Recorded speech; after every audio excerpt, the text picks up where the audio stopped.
Hey everyone, it's Brendan the Paleo Dude back with another Jurassic World toy review. Today we'll be unpackaging two of the new Troodon figures.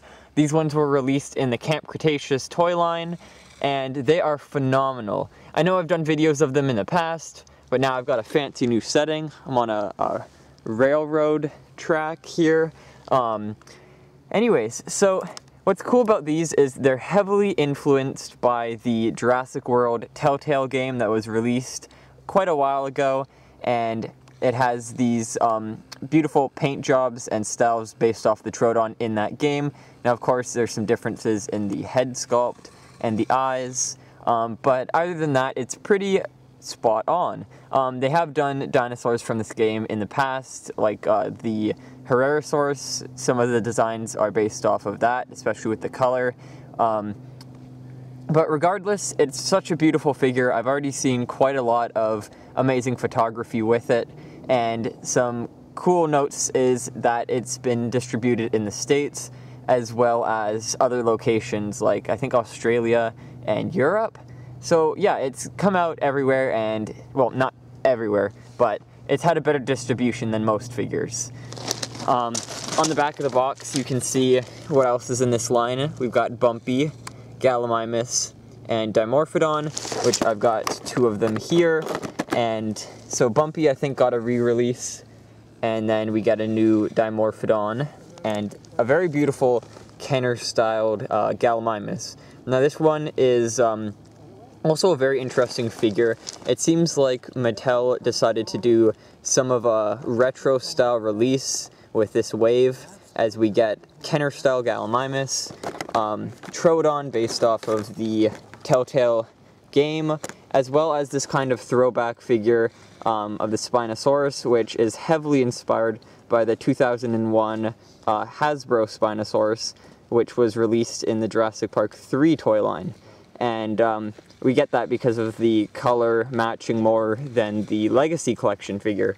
So it seems like this new Camp Cretaceous toy line is really emphasizing on a lot of the classic and original Jurassic Park feels in various different ways, which I heavily enjoy, and I think the Mattel design team is really doing an amazing job with some of these new figures.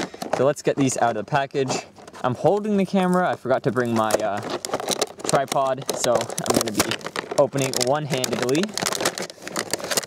Let's hope it works without a mess.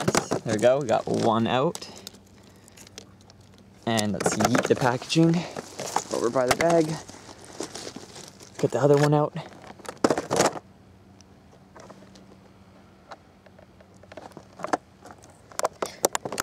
Okay, so you just stick your finger in that little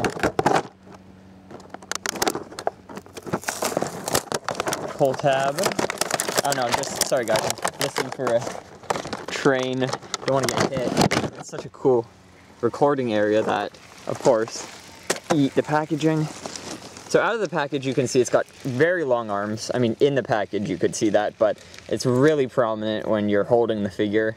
3 fingers, and the wrists are pointing inwards. That's really cool that they decided to do that. Gives the dinosaur more, I guess, real-world accuracy. Same with the head sculpt.